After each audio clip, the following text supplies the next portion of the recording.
Good morning, students. Good morning, teacher. How are you? Fine, thank you. Okay, I'm also fine. Today, we are going to continue with our discussion on hypertension. We had already begun our discussion on hypertension, and specifically today, we want to learn how to measure the blood pressure. And at the end of the lesson, I want each and every one of us to comfortably, when you go for your attachment, you should be able to take a patient's blood pressure measurements, and you should be able to interpret the blood pressure readings. So our objective today is for you to learn how to measure the BP and to interpret the results. Before we go on, do you remember this medical instrument, medical device? Yes. What is it, Lydia? It is a blood pressure machine. Yes, this is a digital blood pressure machine, and I said it has two readings. The upper reading, which is a systolic reading, and the lower one is the diastolic reading. So diastolic and systolic readings is what will tell us the blood pressure of an individual. And when we said hypertension, we conclude someone has hypertension when the readings are persistently high. So a one-time reading cannot tell us that a person has hypertension. Caleb, are we together? Yes. Okay. So how do we then measure someone's blood pressure? When you want to take the blood pressure measurements, we need first of all to ensure the comfort of the patient. You make sure that the patient is seated comfortably in a chair, their back resting on the seat, and they should be relaxed. At least you give them maybe 5 minutes or 3 minutes for them to relax. This will ensure that their circulatory system comes to a rest, so that we can get the correct measurement. When they are seated, their legs should not be crossed.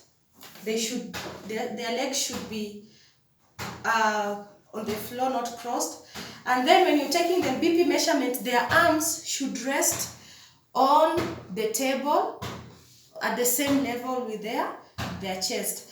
Other things that we recommend is that they should empty their bladder, and also when you're taking the measurements, the patient should not be talking.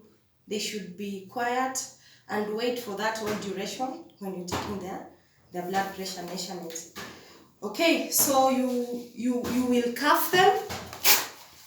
You put their hands, you will cuff them, you put their arm, either the left or the right arm, and then it should be on the bare skin. It should not be on top of a cloth. And then you cuff appropriately. It should not be loose, and it should not be too tight. And then you start. You start here. There is a start button and the stop at bottom. So you do the start button, and then you wait until the readings complete, and then you will be able to tell their blood pressure. Lydia, before we take any blood pressure, what is the normal blood pressure measurement for a normal healthy adult? 120.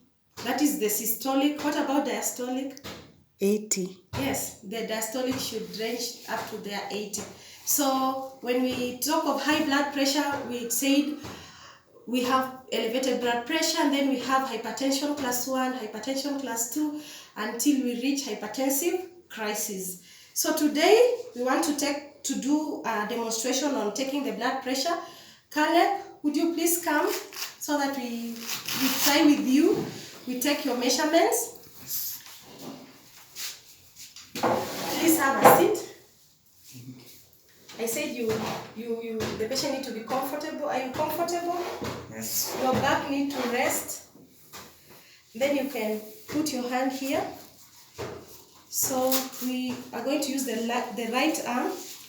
Please, hand to cuff you. Remember, we need to do it on the bare skin. Are your legs crossed? No. This is not the correct side, so this is the correct side.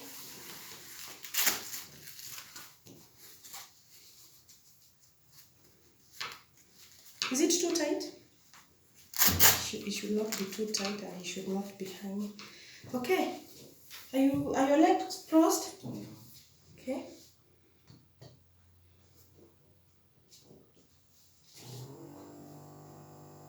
So the BP machine is reading. We will wait until it stops.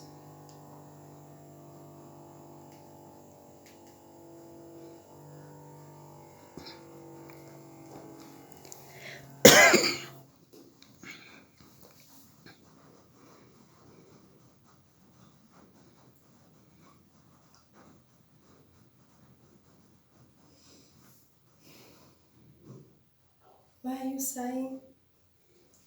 Just relax, but don't talk.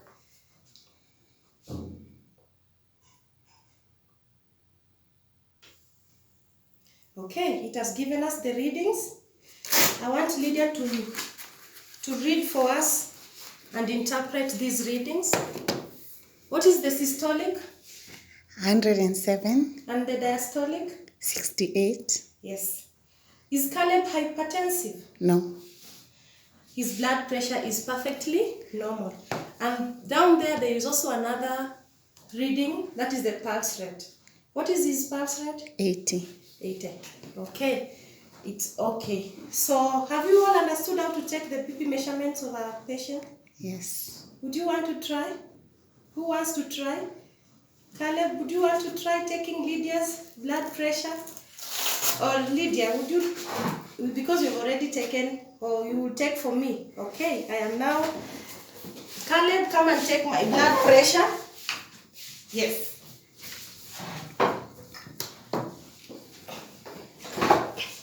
You tell me what I'm supposed to do.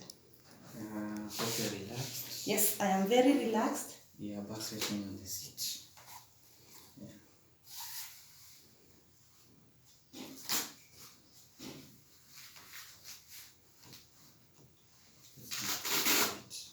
It is a bit tight.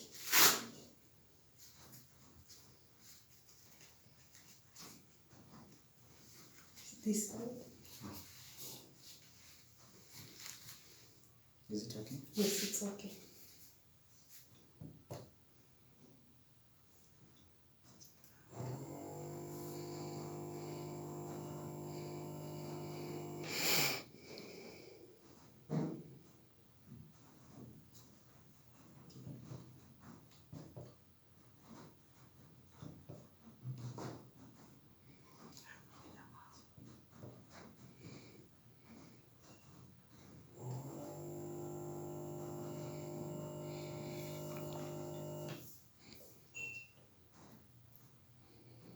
Sit. So, yeah, who would like to read for us? Please read.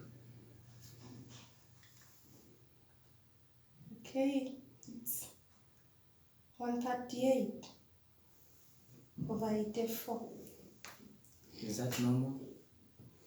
Lydia? That is elevated. So do I have hypertension? No. What do I need to do to confirm my measurements? You need to check maybe 3 or 4 other times. Yes. If it is persistently high, Yes. then I can conclude that maybe I have hypertension. So I believe everyone has understood how to take the blood pressure, because when you'll be going for your attachment, you will be attached at the hypertension clinic and patients will be coming and you will need to do their BP measurements. And later on, we will of course talk about management of hypertension. After you have found out that this patient maybe has elevated blood pressure or stage 1, you will counsel them on their diet. We already talked of risk factors and we saw unhealthy diet, so you will be able to counsel them. But first of all, we need to perfectly know how to check the blood pressure of our patients. Thank you. So let us meet on our next class as we continue with our discussion.